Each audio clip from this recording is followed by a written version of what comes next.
الامان educational trust کے skill development centre میں slums میں بسنے والے طلبہ و ان کے والدین کے لیے ایک موٹیویشنل پروگرام کا اہتمام کیا گیا، جس میں educationist Abdul Subhan, assistant commissioner of police Mohammad Sajjad Khan و دیگر اہم شخصیات نے طلبہ و ان کے والدین کی رہنمائی کی اور ان کی حوصلہ افزائی کی۔ اس موقع پر الامان ٹرسٹ کے ذمہ دار ڈاکٹر محمد فاروق نے بتایا کہ اس موٹیویشنل پروگرام کا مقصد یہ ہے کہ ڈی جے ہلّی و کے جی ہلّی سلمز علاقوں میں بسنے والے غریب خاندانوں کے باصلاحیت بچوں کی پڑھائی ان کے معاشی مسائل کی وجہ سے منقطع نہ ہو اور غربت کی وجہ سے ڈراپ آؤٹ نہ ہوں۔ یہاں پہ ہے نا بہت سارے اچھے پڑھنے والے بچے بھی ہیں، اچھے رینکس لینے والے بچے ہیں، لیکن ان کی مالی حالت گھروں کی نہیں ہونے کی وجہ سے وہ ڈراپ آؤٹس ہو جاتے ہیں اور وہ چھوٹے موٹے کاموں میں جا کے ہے نا اپنی زندگی ہے نا وہیں پہ محدود کر دیتے ہیں۔ ایسے بچوں کو ہم لوگ ہے نا یہاں پہ ایک پلیٹ فارم کریٹ کر کے ایسے بچوں کو اچھے کالجز کے لوگوں کو ہم کانٹیکٹ کروائیں گے تاکہ ان کو اسکالرشپ ملے اور ان کا سپورٹ ملے اور ان کی زندگی ہے نا آگے بڑھے، اچھے ڈاکٹرز بنے، انجینئرز بنے، کے ایس آفیسرز بنے۔ اس طرح سے ہے نا ہم ہر شعبے میں ہے نا ہر شعبے کے آفیسرز کو، بڑے انڈسٹریلسٹ کو، ایجوکیشنسٹ کو ہم لوگ لانا چاہ رہے ہیں اور یہ محلوں کے بچوں کو ان سے کانٹیکٹ کروانا، یہ مقصد ہے۔ اس موقع پر بات کرتے ہوئے اے سی پی سجاد خان نے بتایا کہ یہاں اس بات کو جاننے کی کوشش کی گئی کہ قوم کے غربت کے مارے باصلاحیت بچے آخر تعلیمی میدان میں پیچھے کیوں ہیں۔ آج ہماری قوم میں ایسے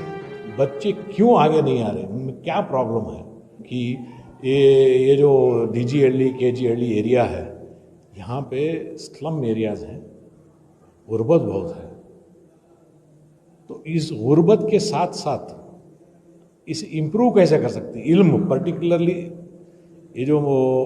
میدان ہے، علم کا میدان ہے، علم کے میدان میں مسلمان پچھڑا کیوں ہے یا خامیاں ہیں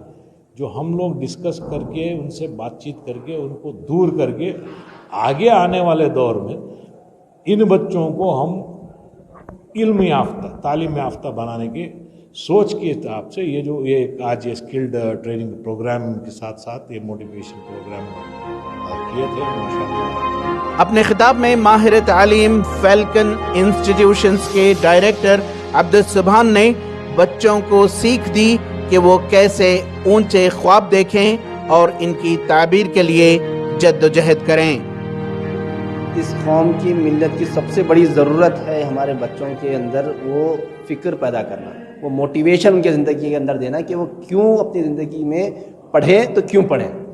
اگر زندگی گزاریں تو کیسی زندگی گزاریں۔ ان بچوں کے دلوں کے اندر وہ فکریں ڈالیں جو وہ آگے زندگی بھر ایک بڑے مقصد کو حاصل کرنے کے لیے پڑھیں اور بے جا جو وقت اپنا ویسٹ ہوتا ہے موبائل دوستوں کے چکر میں اس سے بچیں، کیونکہ یہ الحمدللہ یہ بہت زرخیز ایریا ہے چینل روڈ کا۔ اس موٹیویشنل پروگرام میں کئی اور اہم شخصیات و کمپٹیٹیو ایگزامز میں کامیاب طلبہ نے بچوں و ان کے والدین سے خطاب کیا اور زندگی میں کامیابی کی اور بڑھنے اور ملک و ملت کی خدمت کرنے کی تلقین دی۔ ہماری بچیاں جو ہیں ان کو دل میں پڑھنے کا شوق پیدا ہو، زندگی میں کچھ بننے کا شوق پیدا ہو، وہ اونچائیوں کو چھونا چاہے، تو اگر بار بار اگر آپ ان کو بولتے رہے کہ نہیں آپ کر سکتی ہیں، آپ پڑھ سکتی ہیں، آپ بڑے بن سکتی ہیں، جیسا لوگ ان کو ڈی موٹیویٹ کرتی ہیں کہ نہیں تمہیں تو لڑکی تمہیں کچھ بھی نہیں کر سکتے، تمہیں گھر میں باس نہ دھونا، تمہیں شادی کر لے تم نہ بھیج ڈالتی ہیں، تمہارا اتنا ہی زندگی کر کے جیسا بول کے اتنے سال ان کے دماغ میں بٹھا کے ہیں، وہ بات ہم ان لوگوں کے دماغ سے نکالنا چاہتی اور ان کو بولنا چاہتی اگر انہوں ٹھانے کہ ان کو زندگی میں کچھ بڑا بننا ہے، اپنے پیروں پہ ٹھہرنا ہے، کمانے کے لیے نہیں، بس کسی کے محتاج نہیں بننے کے لیے۔ تو الامان ایجوکیشنل ٹرسٹ والے نے آج کے پروگرام میں پیغام دے رہے ہیں کہ زیور علم سے جتنا آپ مزین ہوں گے انشاءاللہ ہمارے معاشرے سے غربت ختم ہوتی جائے گی۔ اگر ایک دن میں ایک ٹائم کھانا کیوں نہ کھانا پڑے، لیکن ہر بچوں کو تعلیم دینا، گھر کو، خاندان کو اور محلے کو تعلیمی ماحول میں سنوارنا سیکھنا اہم کی بہت سخت ضرورت ہے۔ ETV بھارت کے لیے بنگلور سے رفیق جبار کی رپورٹ۔